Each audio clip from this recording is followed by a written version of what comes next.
Vous êtes sur RTL. .fr. RTL Matin. Avec Julien Cellier.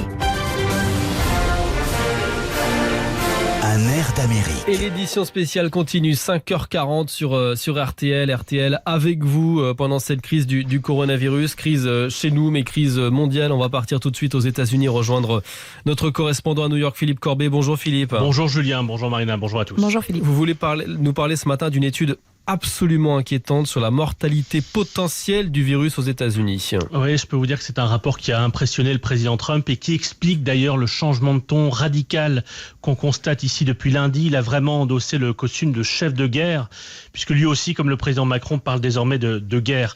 Depuis qu'il est président, on ne l'avait jamais vu avec un ton aussi grave.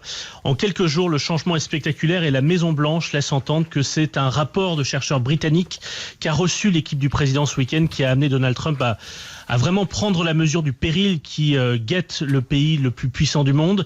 C'est une étude qui fait des simulations d'impact en fonction des politiques publiques prises aujourd'hui. En fait, des mesures de restriction. Fermeture des écoles, par fermeture des écoles, confinement, pas confinement. Alors je préfère vous prévenir, ce que je vais vous dire est un scénario catastrophe, c'est-à-dire le grand pic de la courbe, si vous avez vu ce graphique ces derniers jours, et c'est dans l'hypothèse où aucune restriction de regroupement n'est prise, mais des restrictions de regroupement ont été prises. Selon cette étude, le coronavirus pourrait tuer dans les prochains mois jusqu'à 2 200 000 personnes, rien qu'aux États-Unis. C'est considérable, c'est énorme. Oui, et pour vous donner un ordre d'idée, l'étude est aussi menée pour le Royaume-Uni, qui a une population à peu près équivalente à la France. Et là encore, dans le scénario du pire, avec les mêmes restrictions que j'évoquais, dans le scénario du pire, plus d'un demi-million de personnes pourraient mourir.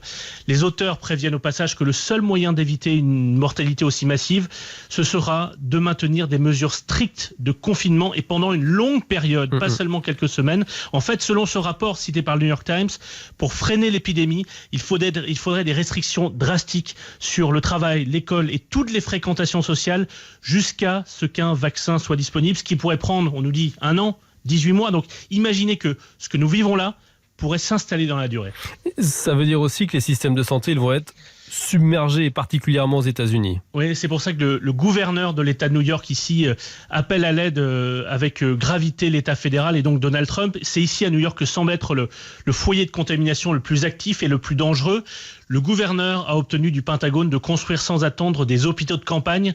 L'US Navy prépare déjà 2 navires hôpitaux. Chaque bateau compte 12 salles d'opération et 1000 lits, un laboratoire, des hélicoptères pour amener des malades. Donc le Pentagone a déjà mobilisé ces 2 navires, mais la mairie de New York pense que ce ne sera pas suffisant et veut utiliser le Javits Center, qui est un peu l'équivalent de la porte de Versailles. C'est juste en bas du bureau RTL. Transformer cet immense centre de convention en hôpital de campagne. Il est même question d'utiliser rapidement aussi le Madison Square Garden, qui est l'équivalent de Bercy.